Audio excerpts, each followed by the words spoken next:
why don't you walk us through your journey? Yeah, man. So it is actually a brutal journey, a very brutal journey. But I learned a lot. What was your learning curve? So I had to jump back in, do my own sales, become really good at sales, and become good at sales as an actual salesperson. How did you recruit them? We mainly hire from South America and Europe. They have their own stuff. So give us a little playbook. Amazing. Let me get into this in super detail, right? Because this is going to be very actionable. Walk us through your daily routine, like from the time you wake up to the time you actually sleep. I wake up, get weighed, fill in my notes for the bodybuilding stuff. I open up, I have a notes folder. Do you have any resource that you would like to share with the audience? Yeah, if you go to my YouTube, I actually did a talk about how to generate leads for your business.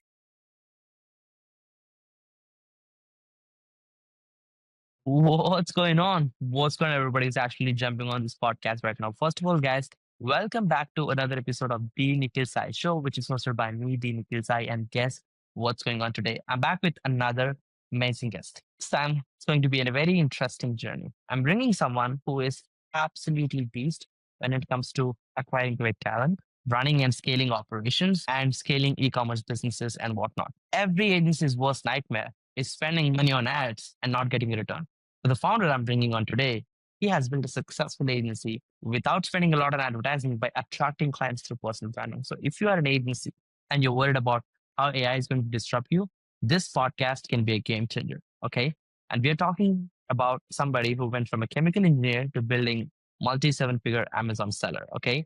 And let's not waste any time. And actually, let's welcome Mina Elias. Hey, Mina. Hey, how's it going, Nick? Thank you so much for having me on the podcast. Yeah, we are super stoked to have you on. And we would love to learn the secrets of building a successful marketing agency, build operation systems, and scale. Before we get into the meat, Mina, why don't you walk us through your journey? Because everybody sees you as like overnight success. Like, yeah, Mina got lucky, right? But I would love to know, what's been the journey like? Give us some context about who you are. How did you end up becoming this person who built a successful business? Yeah, man. So it is actually a brutal journey, a very brutal journey. But I learned a lot. And so let me share. In 2018, I was 5 years into working corporate, right? So I had my bachelor's degree in chemical engineering. I had a second bachelor's in chemistry. I had a master's in industrial engineering. And I felt like I was a slave in the corporate world. I felt like, no matter what I did, I wasn't kind of leveling up. I hated my life. Okay. And later on, I realized it was because I cared more about freedom than anything else. And so kind of actually, that's the first lesson is a lot of people, are chasing a number, like money, or they're chasing a thing, right? Or they have something unclear in their head. The biggest thing that made me who I am today. So there's a lot of people who make the same amount of money as me or better money than me, but I would say 99 of the people that I look at, I am living a better life.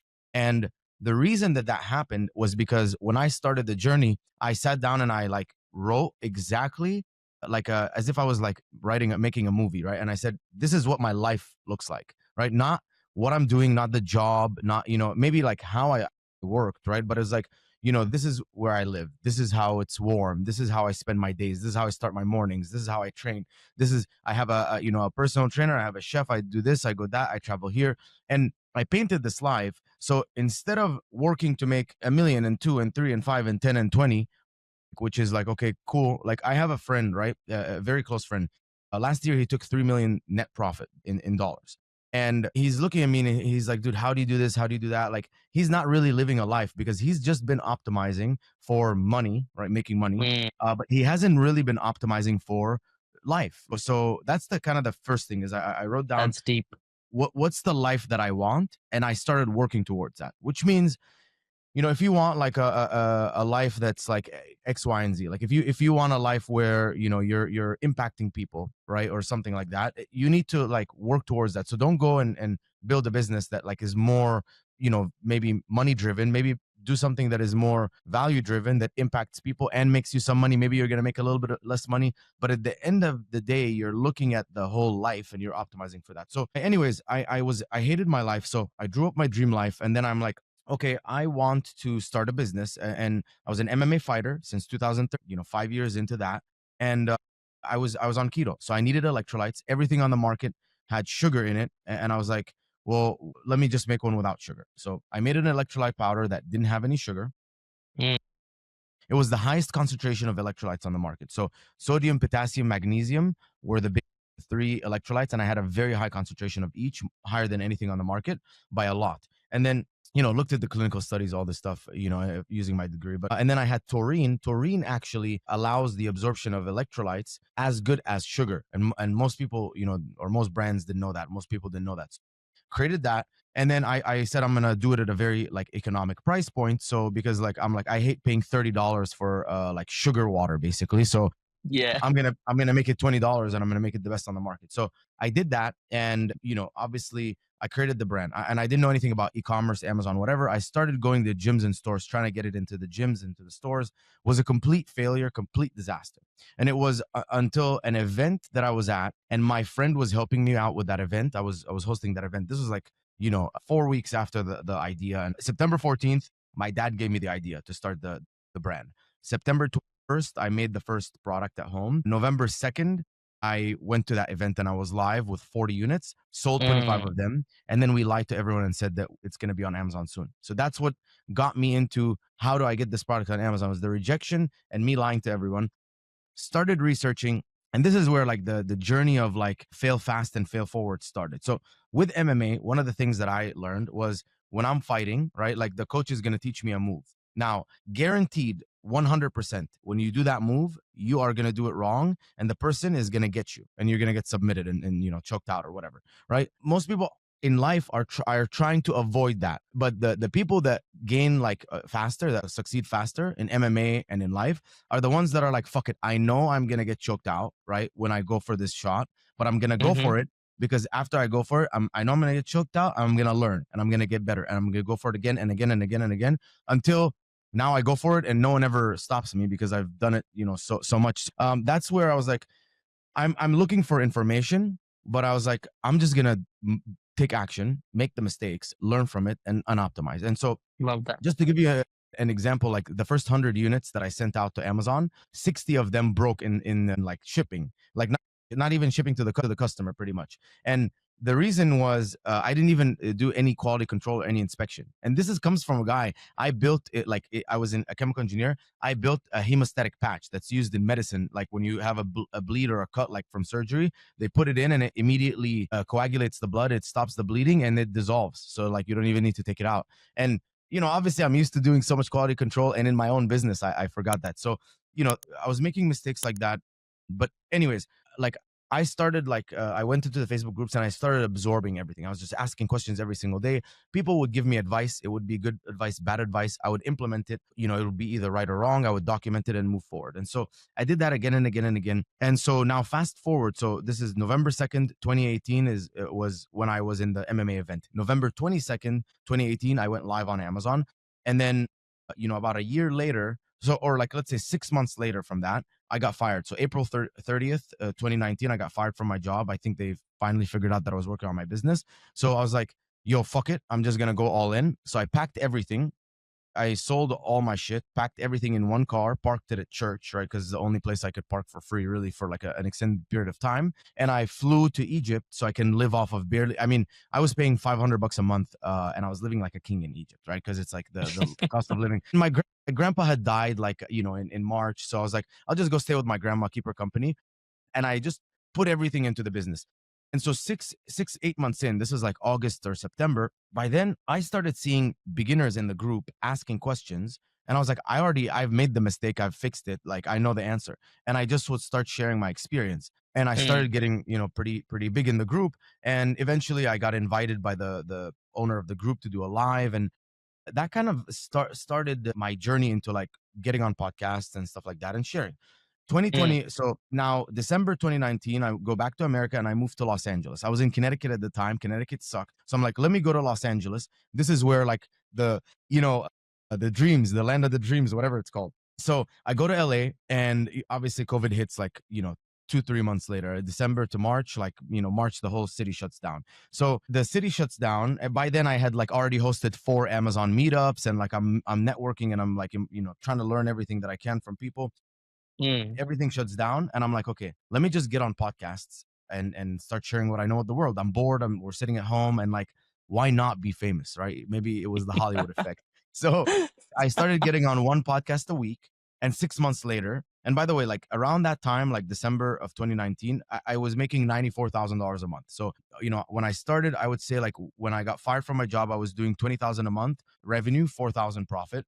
When I went to Egypt, by the end of it, I was doing 35,000 in revenue, 7,000 in profit. So I was able to like now take money from the business and live off of like 3 or 4,000, right? Bills, and then move to Mm-hmm. LA. And then, by then I was making, by December, January specifically, that's when, the best season for supplements is, I was making $94,000 in revenue. Mm. Did the podcast. So 8 months in, this company hits me up. They are an aggregator. They raised $300 million, and they're like, we want you to come in and train our in-house Amazon team. We don't want to keep using agencies. We want our own team. I was like, okay, perfect. Gave them like my quote for consulting. They're like, okay, cool, but like, can you prove that you actually know what you're doing? We'll give you one brand, manage it. And so at the time, it was me, one employee, and I had trained him on everything, and he was doing everything for my own brand, right? And so I'm like, fine, we could do it. So they were paying me a pretty good amount per month just to kind of manage the brand. I managed it, Mm. obviously grew it. 4 months later, they hit me up. They said, hey, let's have a call. We got on a call, and they're like, look at your performance versus the six other agencies that we have right now on six brands. You outperformed everyone by 30%. And I was like, okay. And this has now been a year of people, because they have heard me on podcasts. They started reaching out. Mina, run my brand. I'm like, dude, I have my own brand. I have one employee. I can't run your brand. And now this happens. And I'm like, maybe I should like have an agency. So I decided like in January-ish, I'm like, okay, I'm gonna open up an agency. It was incorporated in March, and I started announcing it to the world on all the podcasts. And then leads just started coming in because like they've been like every single time I would meet someone, they would be like, Mina, thank you so much. Your podcast and your videos have given me so much value. I wish you had an agency. And now I was like, yeah, now I do have an agency. And I started like, initially I was like, I'm charging everyone 1,500 a month, 1,000 a month, very cheap, just to get people in, just to get the reps in. And I kind Mm-hmm. of looked at and I said, okay, what do I hate about existing agencies? And by the way, I got burned by agencies. Like back in the day when I started Amazon, just like everyone else, I was like, man, I can't do this PPC stuff. Like it's so hard. Like ads are so hard. They're so complicated. I got burned by a freelancer. I got burned by a consultant. I got burned by an agency. I got burned by a software. So after, you know, trying everything pretty much and like being burned, I'm like, this is the problem. I'm like the guy who doesn't know anything about cars that goes to the mechanic. I go to the mechanic says, oh yeah, your combustion modulator and your combubulator and all this stuff is broken. Like it's actually pretty bad. Like we have to fix it. It's going to be $3,000. And I'm like, dude, I just went to get a tune up, and now you're telling me I have to fix this stuff for 3,000. But because you don't know shit about cars, they could do that. So that was me, and I was like, I'm sick and tired of this. Like no one's coming to save me. I graduated top of my class as a chemical engineer. Like I'm gonna fucking learn this shit. So I just went super hard, learned it, and kind of that was what saved me. And I was like, I know Mm. what I hated about agencies. Like the bad communication, like weekly calls or sending you email updates, or the lack of transparency, or the lack of strategy, or the lack of being proactive. And so I was like, when I started my agency, I was like, okay, perfect. I know everything that I hate about agencies. I'm gonna fix it. So I'm gonna have number one. I'm gonna get everyone on Slack. By the way, in 2021, most agencies were not on Slack. They were on email. So initially, I Yep. got everyone on WhatsApp, and I was chatting with them. Me and my team were updating them daily and sending screenshots. Now it's like Slack. Every day every single day we're communicating. And then I'm like, okay, I gotta send people screenshots. They don't need to go look for the data. I need to just always present them the data. Then I'm like, how can I put the data so it tells the story very easily? I started doing that. Then I'm like, okay, these people, they want a strategy. Like they're like, what are we gonna do? So I'm like, let me sit down and let me draw a roadmap and like a full, flow chart of like, okay, this is what we're gonna do. And if this happens, we'll do this. If it doesn't happen, we're gonna do that. And then go here and then go there. And so basically I put myself in the shoes of my customer, and I was my own customer because I was a brand owner. And I created like my agency to be better than everyone else. Better communication, better analytics, better transparency, better strategy. And over time, grew it, scaled it. I started in 2021 with one employee. Now we have like 95 employees, I want to say, and just in the agency. And then I have like 9 other businesses. But just in the agency, about 95 employees. I had to master recruiting. I had to master operations and systems. I had to master, marketing. I had to master sales. Sales was another one where like, I remember 2021 to like mid 2022, I did every single sales call. The agency grew, and then I was like, Well, now I feel like I'm chained because if I, our overhead is growing, I have to pay employees. Obviously we have a certain amount of churn, which, I needed to fix as well. And so it's like, if I don't, close all the time, like I can go on vacation. So I hired a closer, but I didn't understand sales. I understood how to sell myself because I get on a call and I give you all this value and I tell you I have a plan, and our team is amazing and you believe me, and it works, and so you become clients and we start getting you value. Now this other person who's not the Mina, the expert, the well-known, everyone knows about them type of person is trying to sell the company. And so I didn't have any good Mm, sales processes and the whole thing collapsed. And so I had to jump back in, do my own sales, become really good at sales, and like become good at sales as an actual salesperson. Like a lead comes in, we qualify the lead, we ask them some questions, we get them immediately booked on a call while we work on an audit. Whatever, we present them the audit, we show the opportunities, we get them on another call, we get them an agreement, and so on. And like we keep doing the next call until they close. Just all these, like I had to basically like learn all this stuff. And same thing with finances. Like I was growing revenue, and I'm like, what's going on with my bank? Like, why is it not growing as fast as I think it should be growing? Turns out, like, my profit and loss statements were all wrong, and I wasn't doing mm, it correctly. There's all these software here, software there, this thing here, this spend there. And so had to become really good at finances. So that's essentially the story. Like now we're 95 employees. We manage over 200 brands on Amazon, and I've finally started now to get a really good hold of like, okay, I know how to scale. I know what I need to do. I know how to get clients. I know how to, keep improving the service. I know how to hire like really top level talent, tell them exactly what to do, set them with good KPIs, have a commission structure to incentivize them to row the boat in the same direction of the business. And, here we are. wow. I mean, so many learnings. Where do I start, Mina? This is exceptional. I think my biggest takeaway is being that agency owner who actually admits that you have to learn the skills of making your clients successful and be in the trenches to get that skill. Because, like you said, otherwise you will hire people and they pretend to be working and your projects fail. Then you wonder that you're why you're an unsuccessful agency owner. But if you know what needs to be done, that won't happen. Like you could really be in the trenches. And I could see the death trap of agencies, like you mentioned, when they outsource sales, they couldn't scale, the sales drop, and they have to figure out fulfillment and whatnot. 95 people in an agency is no joke, and managing 200 clients at a time, insane. I would love to know what was your learning curve? Like this one guy, you selling consulting, to actually recruiting and building a powerful team of 95 people to actually run the business for you. So you have your time back and you're now able to run your operations smoothly. How did Yeah. you So recruit them? yeah, I would say, I mean, you want me to talk about my recruiting funnel, or you want me to talk about Yes. how? Okay. So initially, when I was doing recruiting, it was haphazard. Like, hey, does anyone know anyone? Go on, the job boards, post a job, whatever. Now we run recruiting exactly like a sales funnel. So we have all the main job boards of every single country. So LinkedIn is the biggest. Indeed is also pretty big, and then Mm, the different areas that we hire from, whether it's like South America or Europe, we mainly hire from South America and Europe. Um, like they have their own stuff. So we start with a very simple a job description. Now I have multiple versions of a job description. The actual description itself is pretty much the same. The titles change a little bit, right? Because think about it like ads. You can see a headline ad and it says lose 20 pounds in 30 days, and you can see another headline ad that says, get in better shape, right?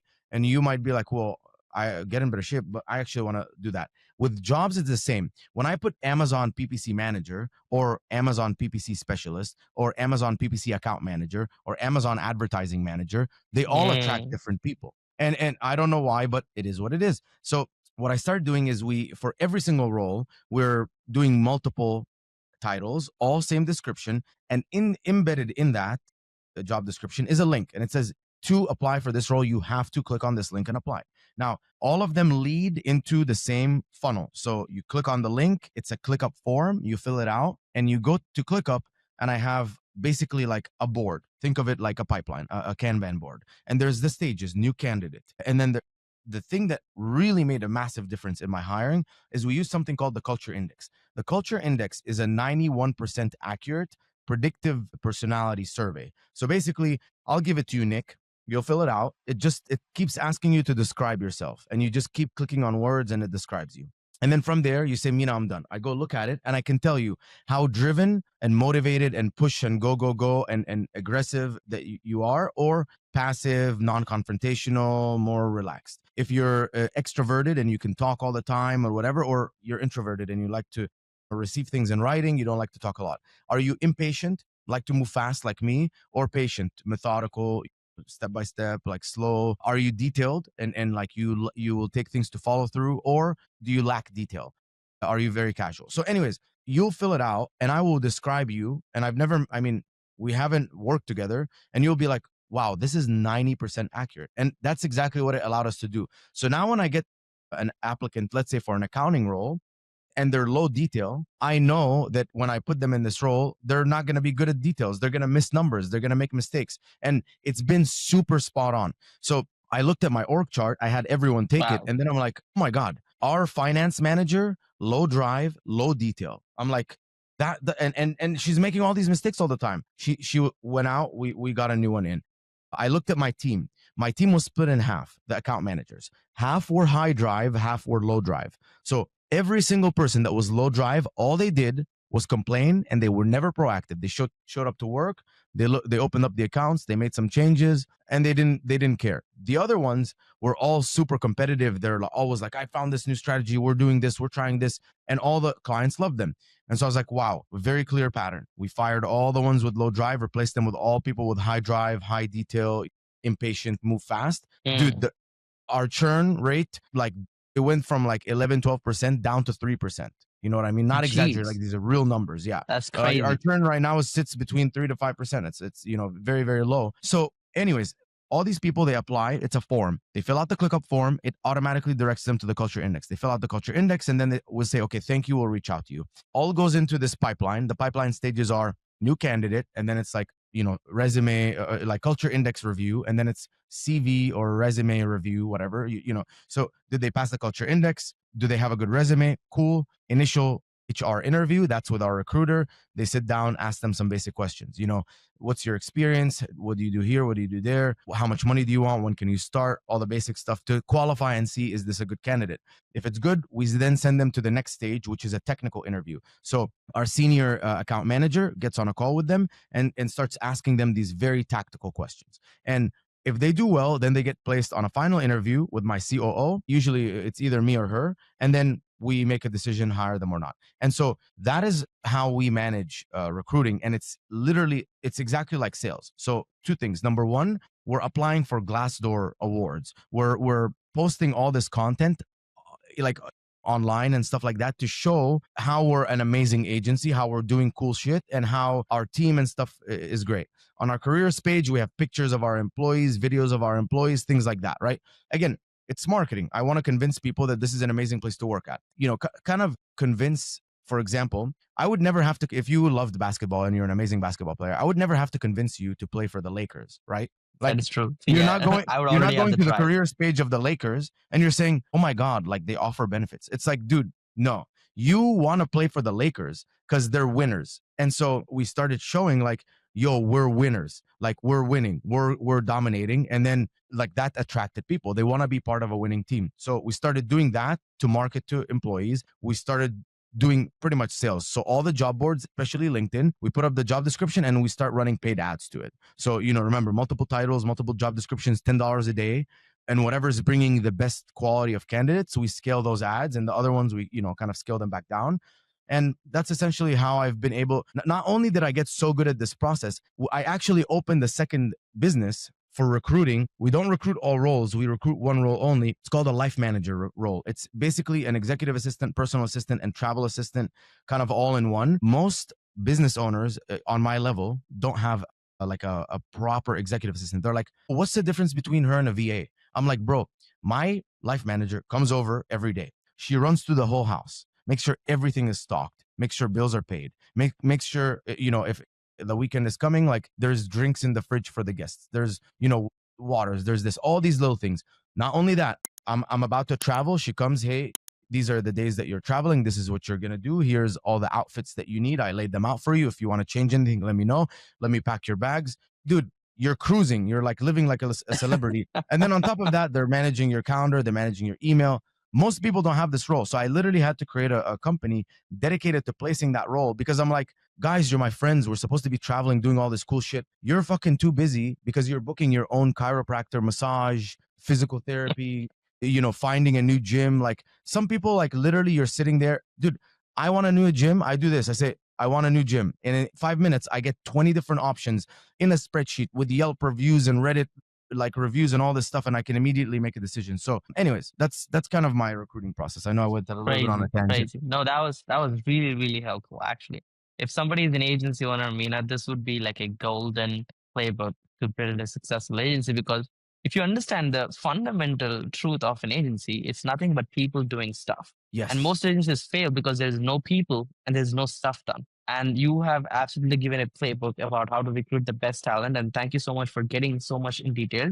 Now, hiring great candidates, right, is one part of the equation. Then the next part of the equation is the team is only as good as the worst person on the team, right? Like if you put the bar low, like everybody underperforms, right? And I see so many agencies who go on this hiring drive struggle with operations, accountability, and execution, right? And you, I'm assuming, have built a very strong operation system. So, and you are a very strong operator yourself who actually prioritizes freedom for yourselves while holding your team accountable to get stuff on time. And 95 people, doing jobs is no joke. So give us a little playbook on operations and how you have done it successfully, and how can somebody as an agency copy paste what you're doing. Amazing. So let me get into this super in detail, right? Because this is going to be very actionable, and I think this is going to add an insane amount of value to people. First of all, there's two sides of the equation here. Number one is goals, goal setting, goal tracking. And number two is actually systems and processes, right? So you start with the goal setting. I want you guys to do a very simple example. You have your company org chart. If you don't have an org chart, immediately go get an org chart. Okay. And don't put anyone fake in the, like, I know some people will say, if you're doing sales, put yourself there. It's like, no, no, no, no, no. Just draw like the different divisions, so you're the company at the top, and then the different divisions and everyone who's in each division. And if there's someone who's shared in between divisions, that's fine. You could just put them in the middle between the two divisions. Now, at the top level, put the 1, 2, 3 maximum goals for your company. So, your company, let's say, Nick, you want 300,000 net profit per month and you want 5% churn. That tells you you're making money, and that tells you that your clients are happy. Perfect. So let's break that down into each division, which will roll up into that. So when it comes to marketing, let's say you want 100 qualified leads per month, right? And they need to be doing $1 million or more in revenue.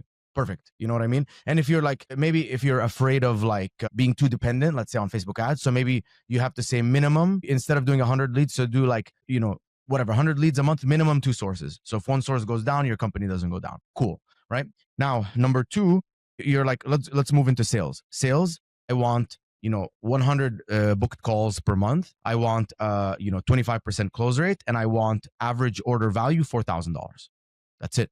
Or maybe you can add show rate too if you want. Next, you go into fulfillment. You're like, okay, each account manager, I need them to be managing, let's say, 20K a month in MRR, and I need churn to be less than 5%, and I want them to get this result average for their clients. So, Nick, what's your business? What do they do with clients? We are a full service marketing agency. Okay, like Facebook, Google, whatever, and for e-commerce brands? Funnels.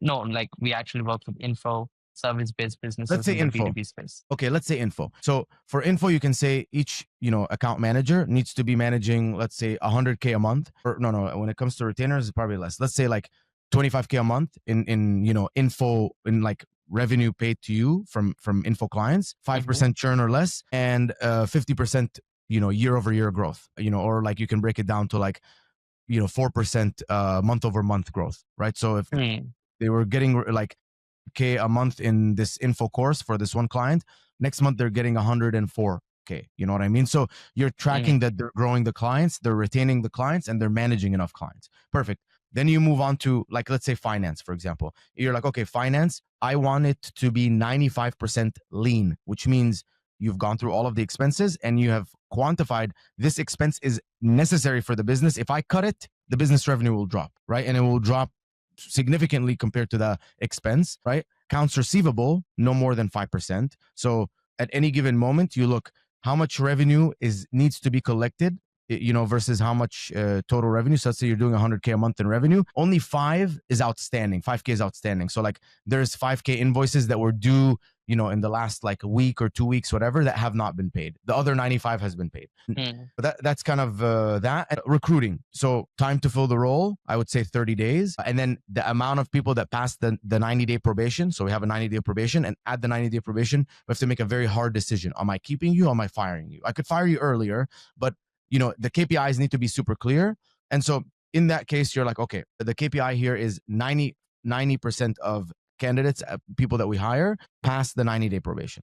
Perfect. So now every single division has very clear goals that will lead up into that 300,000 and 5%. Okay. Now, and then from there, you start going down. Okay, what does this manager need to achieve? What does the person under them need to achieve? And this is how you start to set KPIs for each role. So at the end of the day, every single role in your org chart should have very clear KPIs. So my account managers, I explained to you what the KPIs are. My finance person, the accountant, for example, this is her KPIs.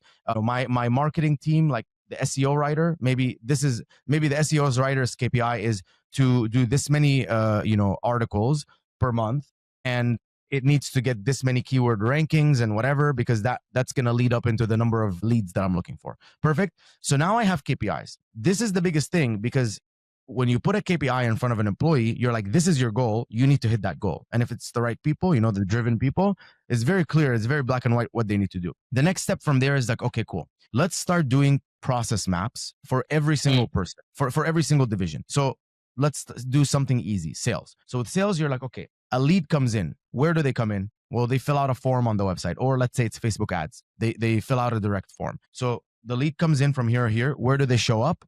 They show up here. Okay, like they show up, let's say in HubSpot. So they start here in HubSpot. The next step is we need to qualify that lead. Get them on the setters on the setters list. Setter needs to reach out, qualify them. Are they qualified? If yes, get them on the closer. If no, ask them additional questions, downsell them here. Perfect. And then you build this whole process map. Once you build that process map, each step in the process map needs a standard operating procedure. So then once you have the full process map, you list all the steps in that process map, and then you sit down and you record a standard operating procedure, which is basically says, hey, Nick, watch me, right? This is how I'm going to qualify a lead. I'm going to open up the HubSpot. I'm going to click on the lead. I'm going to go here. I'm going to do a call. Here's the call that I'm going to do. I'm going to ask them, hey, my name's Mina. I just want to ask you a few questions before your call with Sam. What are you looking for? What's the biggest issue in your business right now? What have you tried in the past? How much revenue have you done in the last 12 months and last 30 days? Okay, cool. I'll make sure to let Sam know so that he's prepped for the call. And if they're not qualified, then we say, hey, I'm sorry. I talked to Sam. He thinks like you're a little bit too early stage for us, whatever. So now we have a standard operating procedure. Once you build that, the next thing you have to do, as soon as you build it, is how can I build quality control inside of that? What measures can I put to make sure that the steps are being followed? So if one of the process maps is, let's say, what is it? Like, I don't know. It's hard to come up. Okay. Like speed to lead, for example, how quickly somebody is calling the lead. Perfect. So one of the KPIs is speed to lead. You need to have a QC in speed to leads. An easy one would be you build a dashboard, and that dashboard measures the time for every single lead from when they came in till they were contacted. Okay. You have that dashboard, and then you make the team send you a screenshot of the dashboard every week, so that you can quickly check and quality control and see they're hitting their speed to lead. So you're not going hunting for the information. They know, hey, I need to have speed to lead, and I need to send every week Nick the speed to lead so he can audit it and make sure that I'm on point. That is essentially how I've built the team. Everyone is they have a process. They have standard operating procedures so that everyone does the work at a very high standard. Not only that, but the process map and the standard operating procedures, minimum every 90 days need to be reviewed and improved, right? And so part of the KPIs for the manager should be to find process improvements. And that's where the KPIs come in so handy, when it's like, hey, what's your KPI for marketing? It's 100 leads. Okay, cool. Show me the different lead sources and show me how many leads each one is getting. Well, this one's getting 50, this one's getting 40, this one's getting 10. Why is this one getting so little? Is it worth putting resources in that one? If we took our resources and doubled it down, would it be better? Okay, cool. Or maybe, hey, we got 150 leads, but only, 50 of them actually, booked a call. Why? You audit, you find that part of the process is we did not specify the number of times the setter should have been reaching out to these leads until they dropped it. So I just found this Mm. like a week ago, the setter, 50% of the leads, he's been reaching out twice. And if they don't respond, he drops it. And I'm like, that is nothing, dude. You need to follow up for like at least 30 days, at least a couple times a week, 2, 3 times a week, like Monday, Wednesday, Friday. And so we found like an issue. So we fixed it in the process map, and we specified you have to reach this many times. And then when you no longer do this, you then put them back to the marketing flow. So like, the different stages, one is like strategy call booked, sales call booked, whatever. Change it to pushed back to marketing. So in this case, it will automatically go back to a marketing lead that is a marketing list that is designed to keep warming them up. So we keep sharing with them value. We keep showing them videos of like useful stuff. We keep sharing testimonials and case studies, whatever. And eventually they're like, shit, maybe I didn't want to have the conversation because I just wanted to get an audit, but it was not the right time. But after seeing so many results and like, I'm also not happy with, let me just get on a call with them. You know what I mean? So that's how we, I've kind of standardized everything and the processes and all this kind of stuff. And the key here is every single employee's compensation structure needs to match their KPIs. So Nick, if you are a sales guy, I'm saying, hey, I'm going to give you 20% of cash collected. You're going to go collect more cash, right? If I said, hey man, you're going to get a 8K a month salary plus a small bonus, annual Christmas bonus. Why would you close more? Right? So most of our employees are on like this, like when you talk to like, let's say the finance team, my finance manager, my controller, I'm like, if you have this, like your minimum acceptable leanness is 80%. If you drop under 80%, I'm writing you up. Okay. You now wasted 20% of my money. I'm writing you up. If you go to 90, I'm going to give you like your salary is, let's say average, whatever, 2K a month. I'm going to make it 2,400. If you go to 95, I'm going to make it 3,000, right? Because me knowing like if I go from, 80% leanness to 95% leanness, 15% leanness is like $50,000 in net profit for me. So I'm like, okay, cool. If I'm giving him, I'll give him an extra $1,000 a month if he can keep me that lean. You know what I mean? So that is now how you have to think about every single role in the company. How can I give them a commission structure, bonus commission structure that gets them to row the boat in the same direction that I'm rowing the boat, which is I want more profit and I want my customers to stay with me long term. Love that. I mean, so many learnings. So you basically created a very clear goals for the organization, created a flow chart for the entire organization, goals for each department and individuals, and created standard operating procedures and quality control and holding them accountable for execution because their incentives are dependent on their execution and KPIs. Wow, that was the operations masterclass right there. Appreciate Yeah. that, Mina. And if you want Thank a you so ninja much.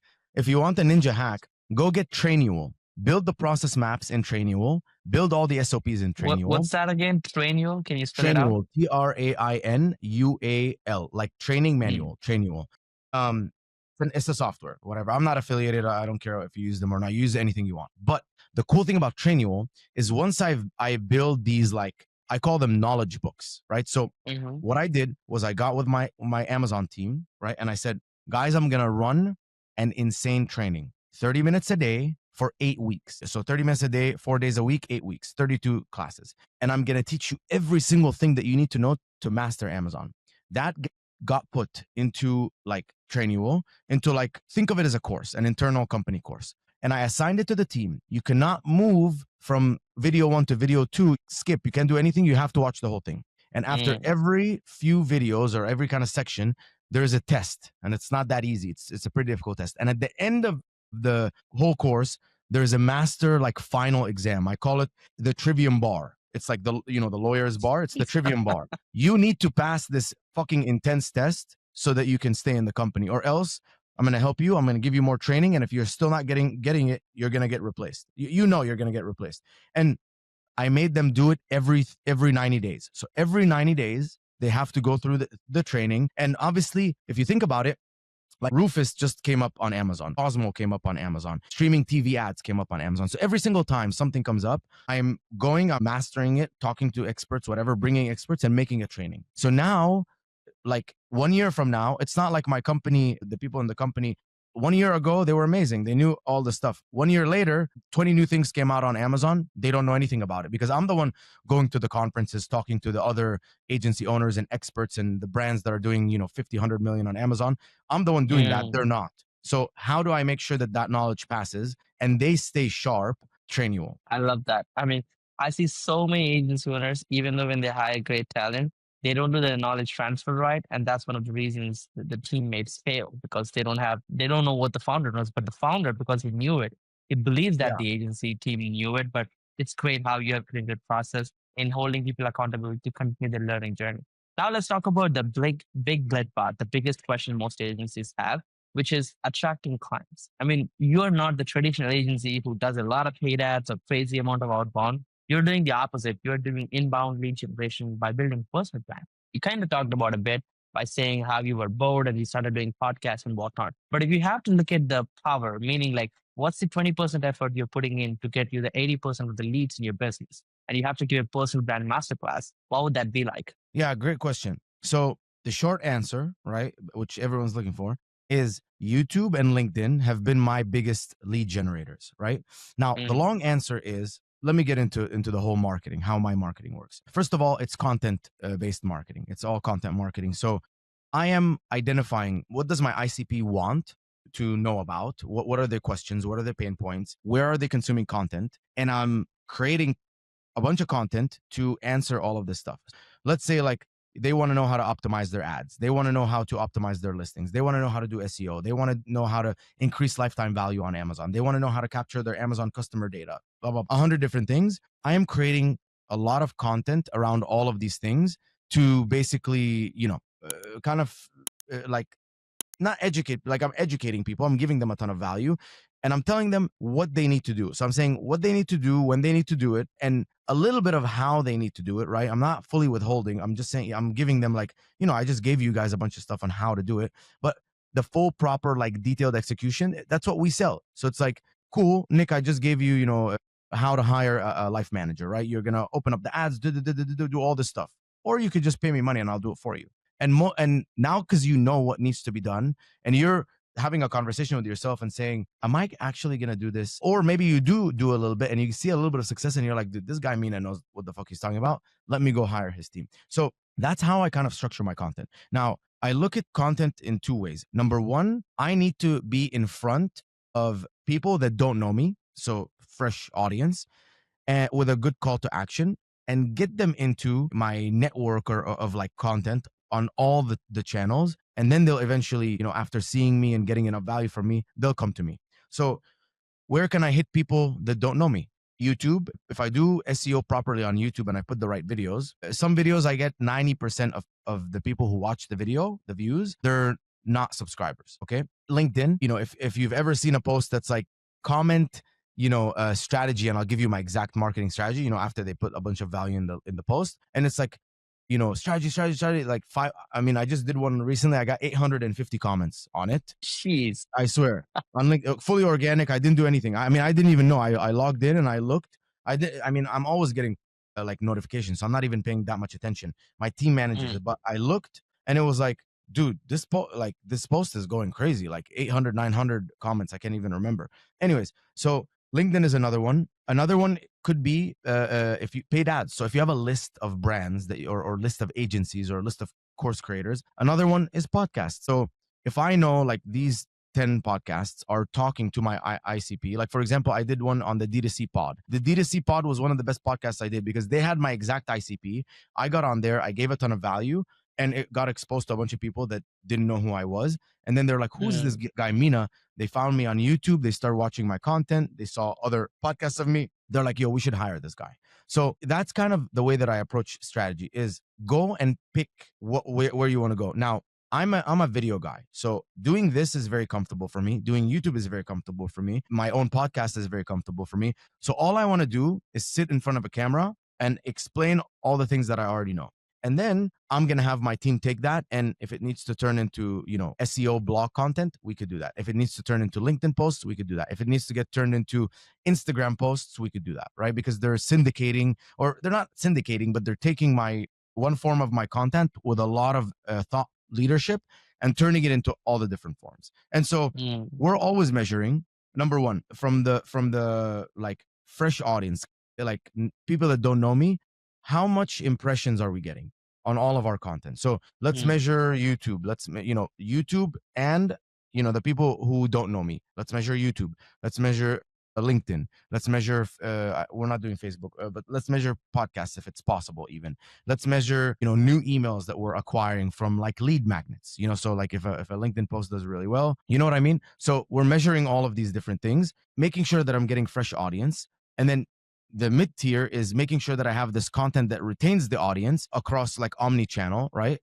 And in all the different forms that people like to consume content, whether it's video, long form, video, short form, audio, long form, audio, short form, written content, written content, blogs, guides, whatever, emails, and just putting content out everywhere with always the same call to action. We will give you a free audit. Well, I'll go through your account and we'll tell you exactly how to improve it. And that's essentially how I've been able to get so many leads. We get about like people that contact us and want to work with us, about 200 leads a month, 150, 200 leads a month, in that range. And then leads that download the guide or whatever, 1,000 a month.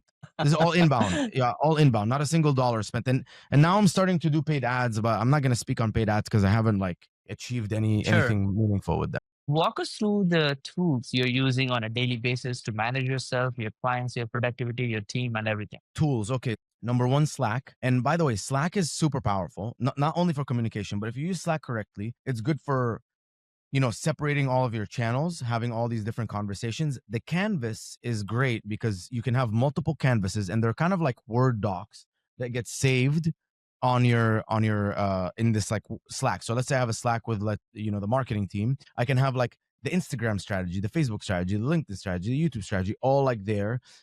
You Mm, can also have action items. So you can build lists. You can like basically create a table and it's like, what are these tasks? Who's it assigned to, the due date, whatever. And like, let's say, you send me a message and like, Mina, I need you to review this legal agreement because we need to get it out. I'm like, okay, right. Like I can do right click, add to list, Mina's action items. Boom. Now it's automatically added to my to-do list. I used ClickUp mm, a lot. ClickUp is kind of, where we manage our recruiting pipelines. And then every single employee does a login and a log out where they put for their day what tasks they expect to complete, and at the end of the day what they completed. So kind of it should start with, let's say, 8 things you're going to do for the day, and like maybe you finish 6, 7, or all 8. And if you finish only 6, there's 2 left, and they roll over to the next day and you add like 5 more things, for example. Now mm, there's an AI tool that's called Cassidy that I love. What Cassidy does is, I've taken every single video that I've put knowledge in, all my SOPs, all my trainings, all of my YouTube videos, podcasts, and I've created a knowledge base. Now, what Cassidy does is it uses one of the AI models in a very closed loop. So it tells the AI, you can't go and get answers from someone outside. It has to be from this data that we feed you in the knowledge base. And I've mm, connected it to Slack, and I created something called Mina AI. And so now my team is like, hey, I have a shipment that's stuck with Amazon. It's been 2 weeks, 4 weeks. They haven't, started checking it yet. What should I do? And then I probably talked about that in an SOP or in a training or something. And I said, if that's the case and you're stuck, you should open up a case with Amazon. You could be, able to get, all of your money back, but also start working on a backup plan to do X, Y, and Z. And so mm, now the team is asking these people questions back and forth, or not the people, the AI. My team is asking the AI questions back and forth. And every time I do any sort of piece of content, the operations team knows, take it, take this, make a transcript, put it into the knowledge base. And it's just getting smarter and smarter and smarter. And I've been like stress testing it too with like difficult questions, and it holds up pretty well. That's one. cool. Serif.ai is another one. Serif.ai. That is an AI that I put into my Gmail. I want to say, like, after maximum 1 week, every time someone sends me an email, it automatically drafts a response. So you can see, like, I open up the email, I see an automatic draft. I click on it, and the AI has already drafted a response. And it sounds very similar to something that I would have said. I was shocked at how accurate it was. Today, I was like, hey, I messaged my CPA and I was asking him, like, to look up some structure and stuff like that. And I'm like, did he answer? And then I went in to go write an email. There was automatically a draft in there saying, hey, Eddie, like, you haven't gotten back to me. And I was like, wow, this is like perfect. So I just clicked send. So it just saved me a bunch of time from like writing a whole thing. So those are kind Mm, of the main tools that I'm using right now. interesting. You also mentioned the knowledge base tool, right? Trainual, Trainual. Yeah. Okay, training also. Those are the And the specific culture tools you index, recommend. I guess, is not the culture index is that predictive survey. We could call it software if we want, but it costs like about 9,000 a year plus 2,000 one time per person to get trained. But it is, I mean, 9,000 a year is nothing compared to the amount of money that we have saved and made Hiring the more. wrong people. Yeah. Exactly, exactly. Yeah, one wrong hire can cost you like $70,000 a year, right? Like if you're hiring a Easily, zero, yeah, easily, easy. Yeah. easily. Yeah. Yeah. It's crazy. So love that. Walk us through your daily routine. Like what do you do from the time you wake up to the time you actually sleep? Yeah, daily routine. Yeah, I mean, pretty simple, right? So I wake up.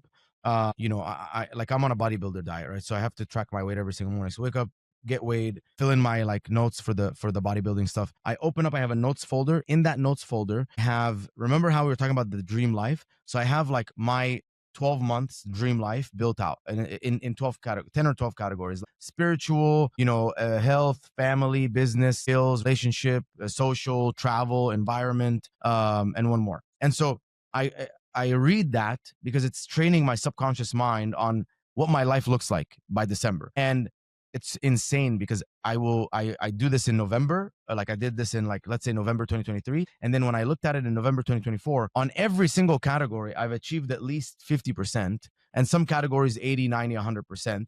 um Crazy. and they're stretch goals. And so when I look at it, I'm like, dude, my life significantly improved year over year. So I read that to continuously train my subconscious. And then I do a quick thing of gratitude, like 2 minutes. And it's just me like thanking God, right? I feel like gratitude is one of those things where the more you do it, like, people are like happy, unhappy. Like I'm not content, right? And which is fine, which means I want more, right? But I'm very happy. And every day I practice gratitude and I remind myself, like, you know, yeah, maybe I don't have, like, maybe this issue is happening in the business, whatever, but I remind myself, I have my health. I have my family. My family's healthy. I have my wife. She's amazing. I have this place that I live in, the cars, the gym, all of this stuff. I remind myself, and God, I thank God for all of the amazing stuff. Then from there, I make a pre-workout. I do an hour of Slack. In that hour, that's where I'm like basically tackling all the messages. So when I start work, everything's gonna be clean.